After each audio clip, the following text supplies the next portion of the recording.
ये वक्फ बोर्ड का जो प्रावधान किसी मस्जिद, किसी मंदिर, किसी धार्मिक स्थल का व्यवस्था का कोई लेना देना नहीं है। ये सिंपली एक प्रॉपर्टी का मैनेजमेंट का विषय है।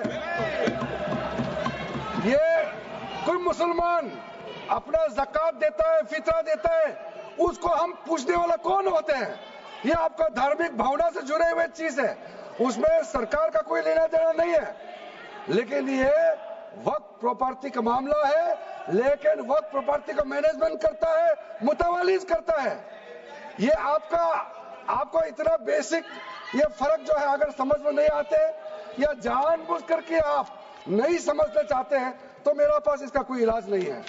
अध्यक्ष महोदय जी, ये आपके माध्यम से मैं फिर से कहना चाहता हूं कि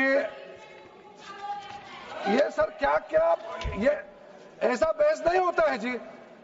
आप संघीय ढांचे पर एक आक्रमण था। आज इस सरकार का इस बिल के द्वारा 4 इनके मूल उद्देश्य।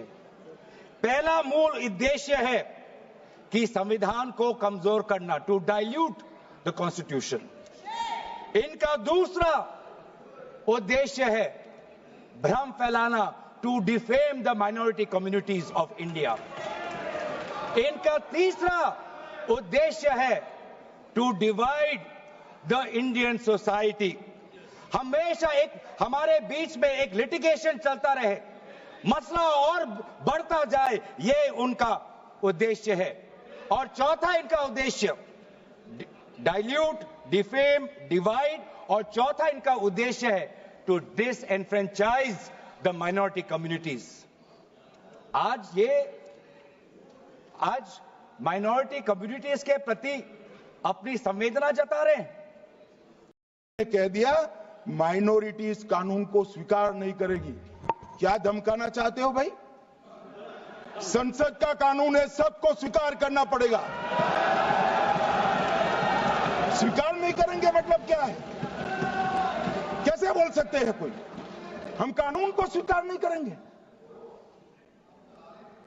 एक कानून भारत सरकार का है, हर एक पर बंधन करता होगा और इसको स्वीकार करना पड़ेगा।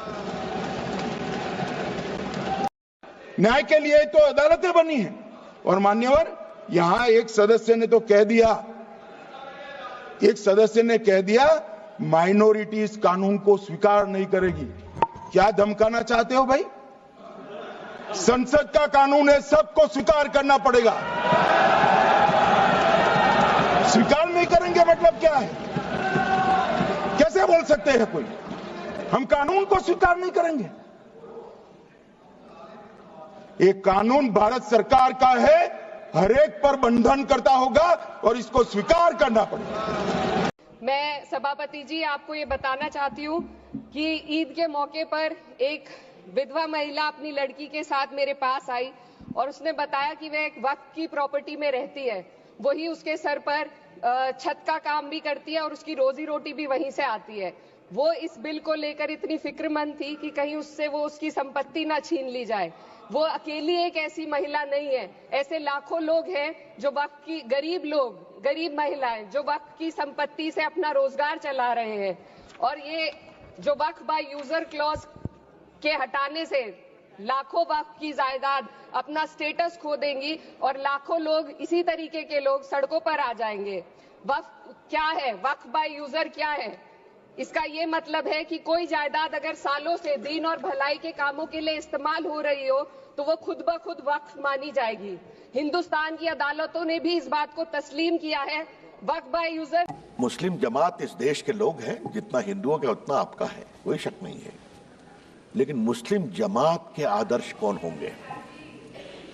क्या मुस्लिम जमात के आदर्श वोटों की दलाली करने वाले, सौदागरी करने वाले होंगे?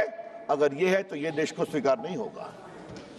हम बहुत विनम्रता से कहना चाहते हैं, मुस्लिम समाज के आदर्श होंगे मौलाना अबुल कलाम आजाद, डॉक्टर APJ कलाम, अब्दुल हमीद, अशफाकुल्लाह खान, रस खान, कबीर, मलिक मोहम्मद जैसे जब मोहम्मद शमी फास्ट बॉलिंग करके आउट करता है, पूरा देश ताली बजाता है। और जब सानिया मिर्जा टेनिस में भारत का नाम ऊंचा करती है, हम सभी खुश होते हैं। ये तय करना पड़ेगा। माननीय सदस्य लोग ये कह रहे हैं कि हमारे सदस्य नहीं है यहाँ पर, जो हमारे साथी हैं। लेकिन अध्यक्ष महोदय, मैं ये कहना चाहता हूं, ये जो बिल लाया जा रहा है, भारतीय जनता पार्टी में एक मुकाबला चल रहा है। भारतीय जनता पार्टी के अंदर मुकाबला चल रहा है कि खराब हिंदू कौन बड़ा है। और ये बात अध्यक्ष महोदय मैं ऐसे ही नहीं कह रहा हूं।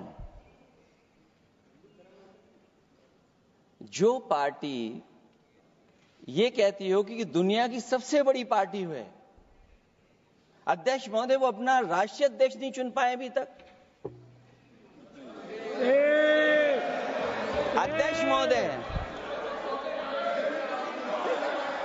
अध्यक्ष महोदय, भारतीय जनता पार्टी क्या है? मैं अखिलेश जी ने बहुत हंसते हंसते कहा है, इसको हंसते हंसते जवाब देना। इस सामने जितनी पार्टियां हैं, उनका राष्ट्रीय अध्यक्ष उन 5 लोगों को ही चुनना है परिवार के। हमें माननीय अध्यक्ष जी करोड़ों सदस्यों में से 12-13 करोड़ सदस्य प्रक्रिया कर चुनना है तो देर लगती है। आपके यहाँ जरा भी देर नहीं लगेगी। मैं कह देता हूं, अभी 25 साल तक आप अध्यक्ष हो जाओ, नहीं बदल सकता।